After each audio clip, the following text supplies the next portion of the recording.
come closer. You and your home, and you speeding along the highways or riding the trains and skyways. Listen wherever you are. We bring you good news.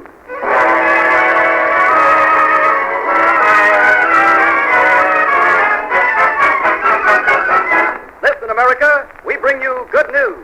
This afternoon, the National Broadcasting Company and the Women's National Emergency Committee, in cooperation with the Federal Office of Defense, Health, and Welfare Services, invite you to listen to the dramatic living newspaper of a nation on the march toward greater achievement, greater security through the health and strength of its people.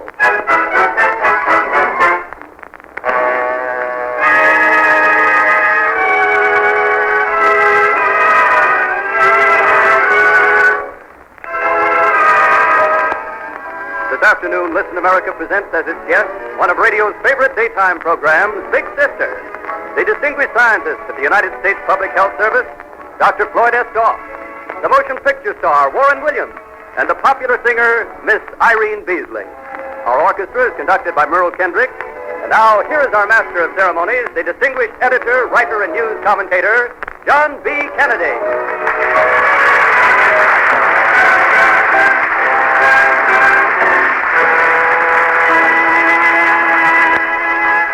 Good afternoon, all. Once again, we turn our spotlight on this America of ours. We silhouette the human, the living, the dynamic stories of a vital young America, forging toward a brilliant tomorrow. A picture of America building the health, strength, and security of its future on a solid foundation of real achievement today. This is America triumphant. This is good news.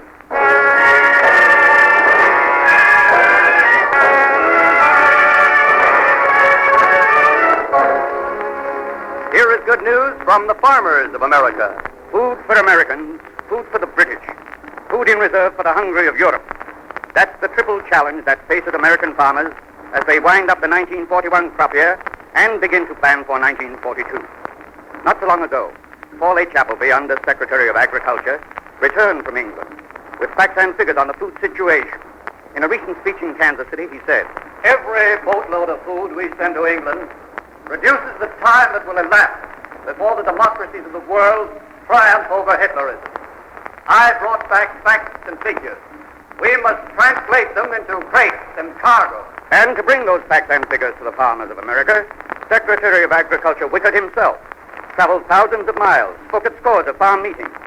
In Memphis, he told the southern farmers what was wanted. We want 8% more dairy products next year than we had last year, and 5% more than we're going to produce this year. And in Gloucester, Massachusetts, I think almost every farmer by now must know the story of the 1942 production goals for his nation, his state, his county, and his own farm. yes, the farmer knows. Listen, America, to the farmers. Here, Cal, lend a hand with this sled. All right, Jed. So, the county commissioner said to me, "Jed," he said, "you've got to grow more vegetables, get more milk out of your cows." Yeah. I said, fine, that's great. I don't know about the other fellows, but as for me, well, here, hold this post. Okay, Jed. Yep. I said, I'll grow you food. Plenty of food.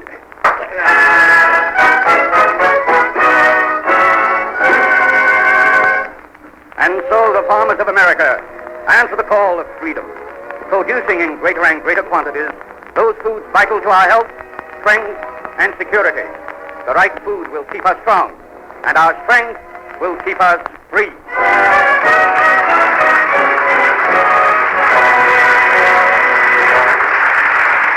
And next, good news from the field of science. Here's exciting news from the headquarters of nutrition science.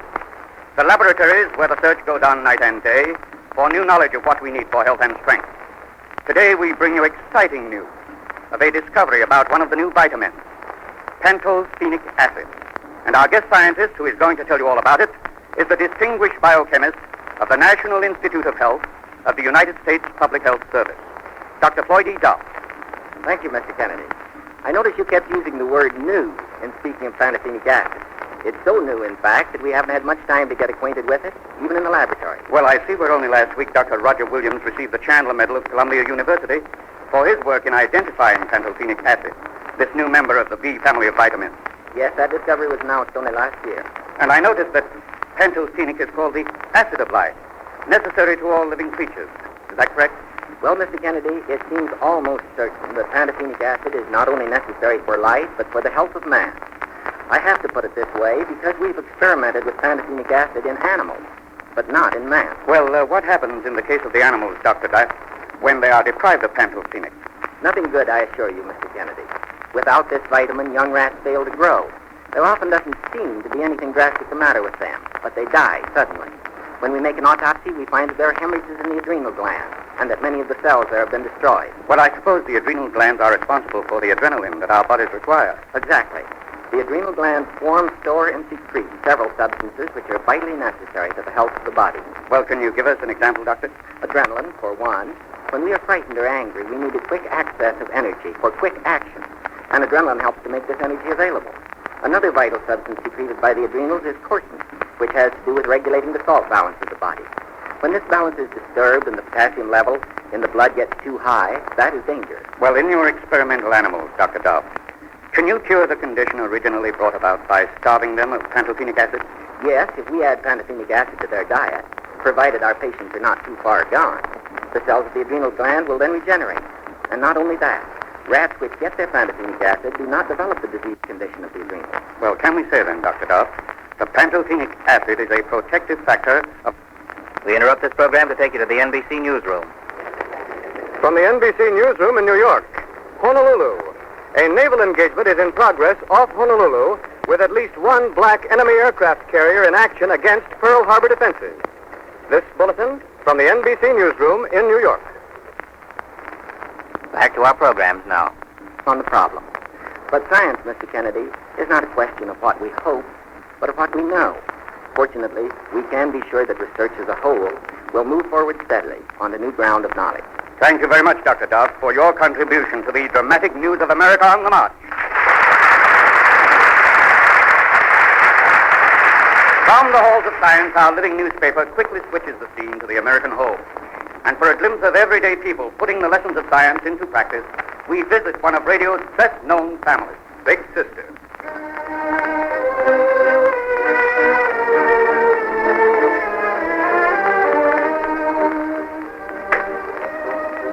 Nettie Evans used to be much more of a problem to Big Sister than he is these days. But that was when Nettie was a kid. Now, Nettie's 16 and a man.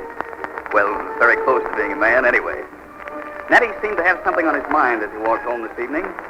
Now he's just entering the house. Is that you, Horace? No, it's me, sis. Oh, hello, Nettie. Hello, Dr. Baxter. Hello there. Why do you look so grim, Nettie? Nothing. Excuse me a minute, sis. I want to make a telephone call. If there's anything I hate, it's a liar. What? Who's the liar, Nettie? Pete Lynch, that's who. What about him? I'll tell you in a minute. Hello, Charlie. This is Nettie. Listen, I've got to ask you something. Were you near Dingman's Pond this afternoon? You didn't go near the place, huh? Well, what do you know? I just met Pete Lynch. He told me a kid was walking on the thin ice on Dingman's Pond this afternoon and fell in. And he saved his life. He said you saw him do it. No, that's all I want to know. Yeah. So long, Charlie.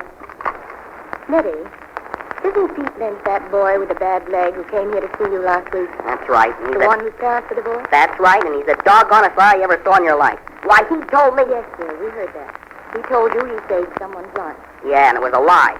Boy, tomorrow when we get to school, I'm going to prove to all the fellows what a liar he is. After that, he won't have a friend in the world.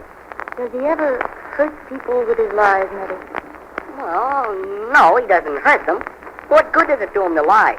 Well, he gets found out.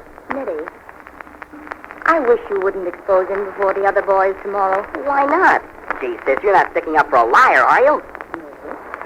But I'm trying to get you to see that you ought to be sorry for him. Sorry for him? Mm-hmm. Why, do you know what he told me last week? Nettie, listen to me, dear. Pete Lynch is a boy who limps. He can't run the way the others can. Can't do the things the other boys do. It's been that way ever since he was an infant. Well, what of it? Let me finish, Nettie. 3 years ago, his father left home. And since then, his mother has had to support Pete and herself by sewing for other people. Pete's a sensitive boy who feels all these things keenly. Sure, I know he's had a lot of tough breaks. But that doesn't mean that... Don't you see why he tells these harmless lies, Nettie? Well, what do you mean exactly, Ruth? I mean that Pete's been deprived of a lot of things that other boys have, and that hurts. The ability to play the way other boys of his age can. Having a nice home. Pete misses all those things. Older people know how to do without things they want very much. But boys of Pete's age haven't learned how. Pete's been cheated, Nettie. And all these lies he tells, they're just an attempt to create a life he's never had. Pete feels a sense of shame because his father left home. He shouldn't feel that way, of course, but he does. He feels slighted and unimportant. And that's why he tells these lies. To make himself important in his own eyes. To build up his self-esteem. You know, I never thought of it that way. I mean, well, Pete isn't really a bad guy. Of course he isn't. He's just a very unhappy boy. Nettie, why don't you ask Pete to have a talk with Dr. Bannister sometime? I'm sure Dr. Bannister wouldn't mind. Not at all. I'd be glad to. Nettie, have you ever heard of mental hygiene? Mental hygiene? What's that? Well, that's for people who are confused and troubled and unhappy. A great many of the large hospitals have mental hygiene clinics, and it's especially important that more people know about them these days. After all, a man who has a burden on his mind is just as much a handicap to, well, let's say our national defense program as a man with a broken leg. Yeah. Yeah, I see what you mean. What Dr. Bannister means, Nettie, is that there are older people who have the same trouble Pete has. People who need friendly advice and can be turned into very useful and happy people with just a little understanding. While I think of it, what do you say we invite Pete over for dinner tomorrow? Gee, that'd be a swell idea, Sid. Your big sister has a lot of swell ideas. Don't you think so, Nettie?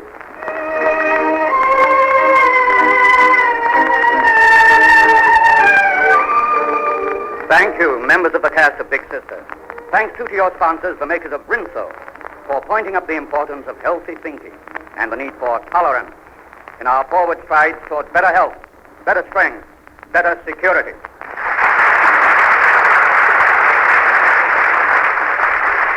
Here is good news from America's first line of defense. The Navy's first line of defense is the health of its manpower. Last month in Tacoma, Washington, Jess Warner of that city received an official order from Washington. That's what it says, Mary, right here. Read it yourself. They want me back. They can't blame them, none either. Times like these, good men are tough to get. But Pop, But what? you're not as young as you used to be. Oh, shucks. Man's as young as he feels. I feel fine. Pop, you're almost 80 years old. Who says so? I'm just 77, my gosh. 77. Still got 3 years before I'm 80. Shucks, I can pipe 80 admirals over the side before then. Don't stand there with your mouth open like a ventilated rat. Pack my duffel. I'm doing San Diego Friday for a physical exam.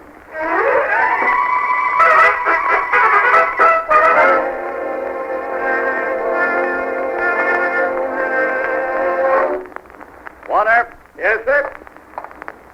I asked for Warner, Jesse Warner. Well, that's who you asked for, Doc, and that's who you got. You're Warner? Yes, sir.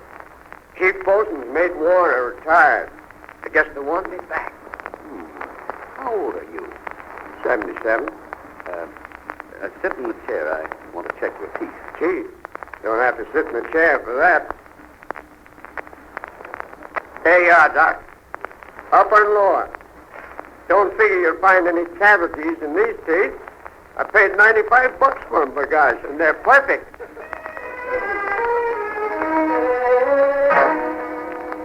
Respiration 20. Blood pressure 130/85. Hemoglobin, 90%. Pulse 80. Say ah. Ah. Okay, that does it. Does what, Doc? In or out? Here's the report. Read it for yourself. Fit for active duty at sea. Doc, you've said a mouthful.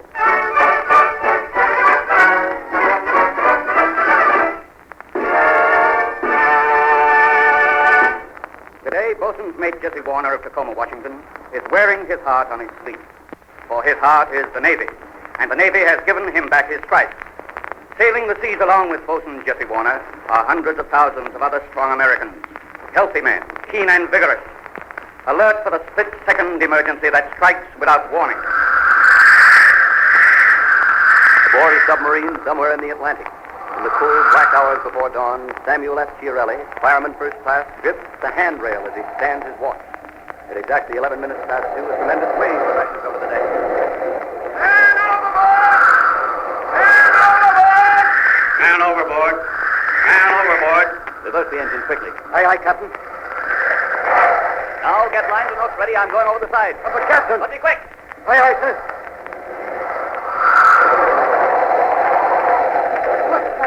Keep going. Keep going. Keep going.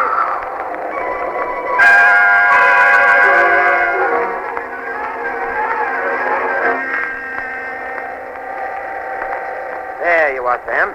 Just the gash on the chin. Keep that tape on. Thank you, sir. Well, Chiarelli, how do you feel? Fine, sir. Thanks to you. Oh, that's all right. I'll have time to take your watch. Oh, no, sir. I'll take it myself. Why, that ducking just woke me up.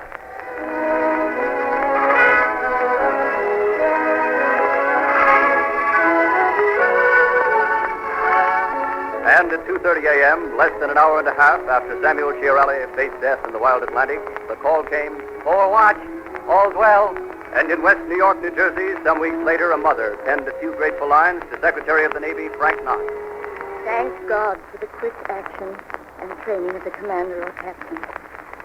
To all mothers of America who have sons far away from home and in service, I would like to give assurances that their sons are well taken care of and that everything is done for them. I wish I could do more for my flag and country than buy bonds and defense them. Gratefully, Mrs. Elizabeth Chiarelli.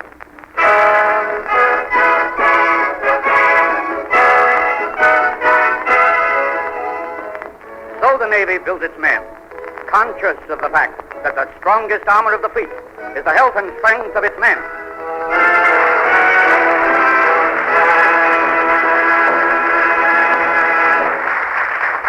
Our spotlight today has swung across the face of America, picking out the big news, the good news, of America on the march toward better health, better strength, and better security. But wait, before you begin to sit back complacently, here's another side of the picture, a black side, but a true one. Listen, America, to the shocking bad news that proves that we as a nation have only begun the fight, that we are still far, far short of our goal. Listen, America.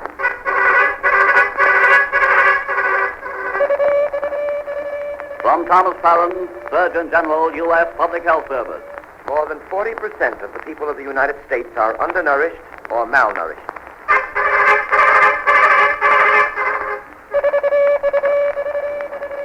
Underscoring this statement is the statement of Joseph Hirsch, Specialist in Health Education of the United States Office of Education. Despite the fact that the cure for scurvy has been known for hundreds of years, a recent outbreak was reported in one state.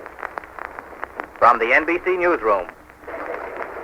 From Washington, Secretary of War Henry L. Stimson today ordered the entire Army into uniform, effective tomorrow.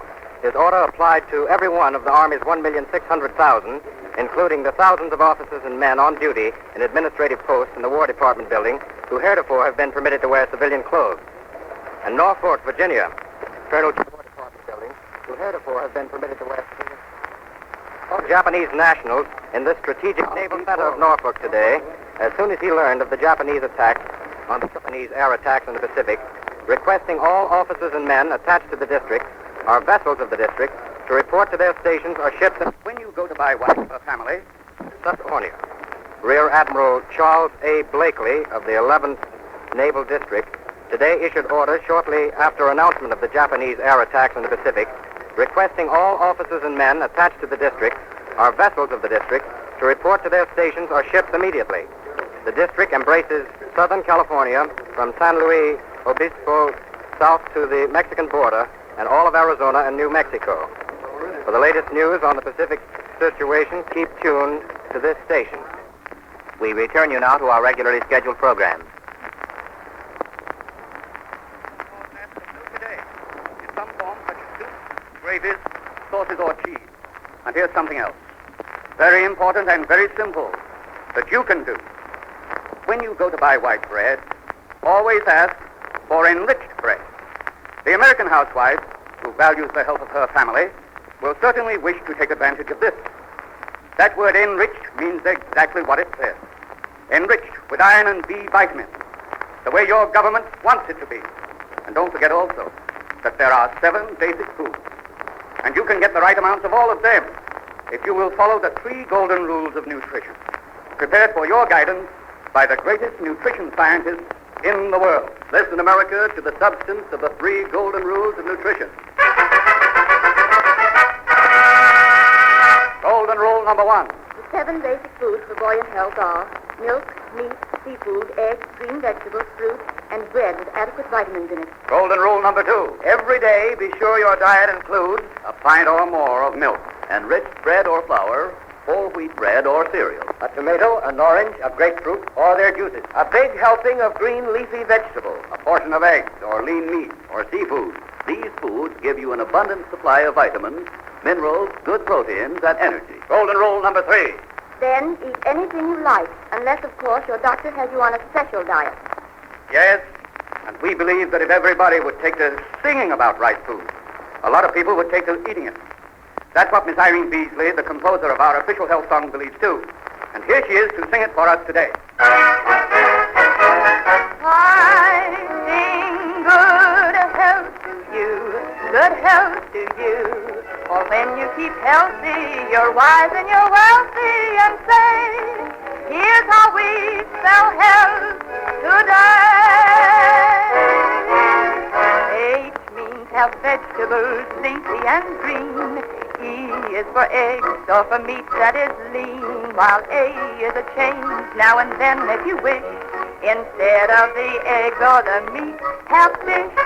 L is for liquids, for citrus fruit juices, a pint or more milk for the health it induces, while T's today's bread, enriched it must be, and H is this daily health motto. You see, so let all voices ring in buoyant chorus sing, till every ear has heard spell out this magic word too, and here's good health to you.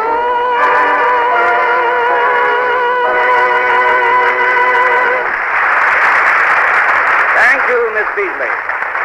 Now, stepping to our microphone is a tall, well-built, handsome gentleman. A man who's given us many hours of entertainment as we watched him track down crime and criminals in one of motion picture's best-loved characterizations. Today he brings us his clues to the solution of the problem of better health and better strength. And here he is, the lone wolf himself, alias Warren Williams.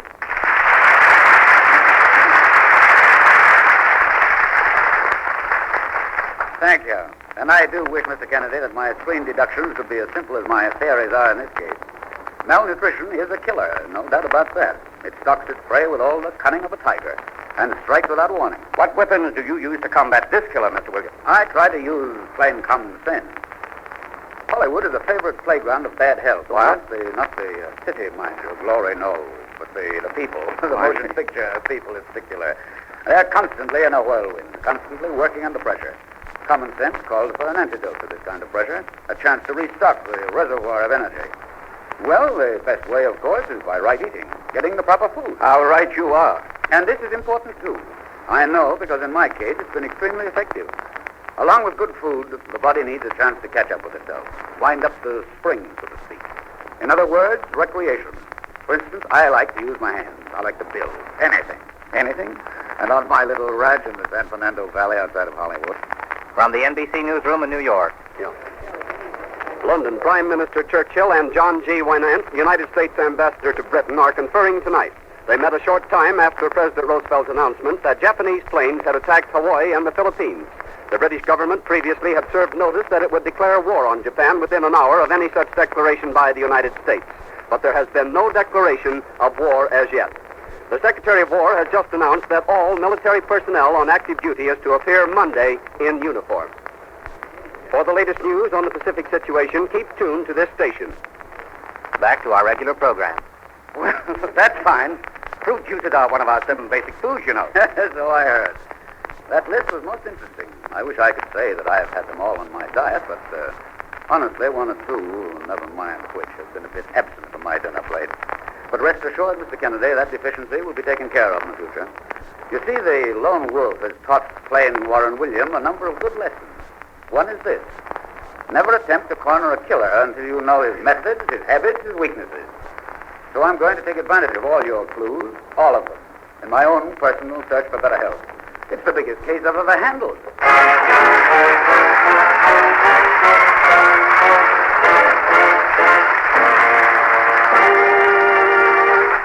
Thank you, Warren William, for your very pertinent remarks and for an interesting sidelight on the whole problem of better living. And I think you'll all agree that the news on Listen America today has highlighted the spirit of determination and courage that has always been a part of the American tradition. And for the thousands of you listening today who join in this great national crusade, it's good news that doctors everywhere are in the vanguard.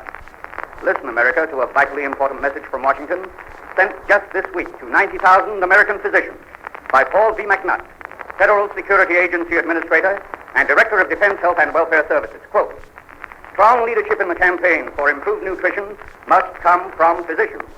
Your active support in your community is essential.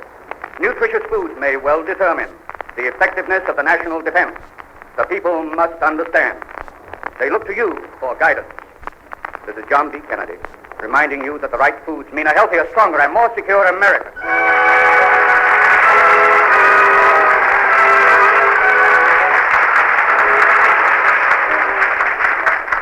Those of you who would like to have a complete copy of the Golden Rules of Nutrition may obtain one by sending a self-addressed stamped envelope to Listen America, Radio City, New York.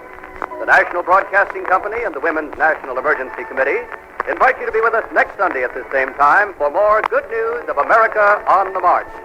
Our noted guests will include the cast of the famous radio program Pepper Young's Family, the distinguished scientist Dr. Robert S. Goodhart, the popular radio singer B. Wayne, and the lovely screen star Joan Blondell. Listen America has been presented as a public service by NBC and the independent radio stations associated with the Red Network of the National Broadcasting Company.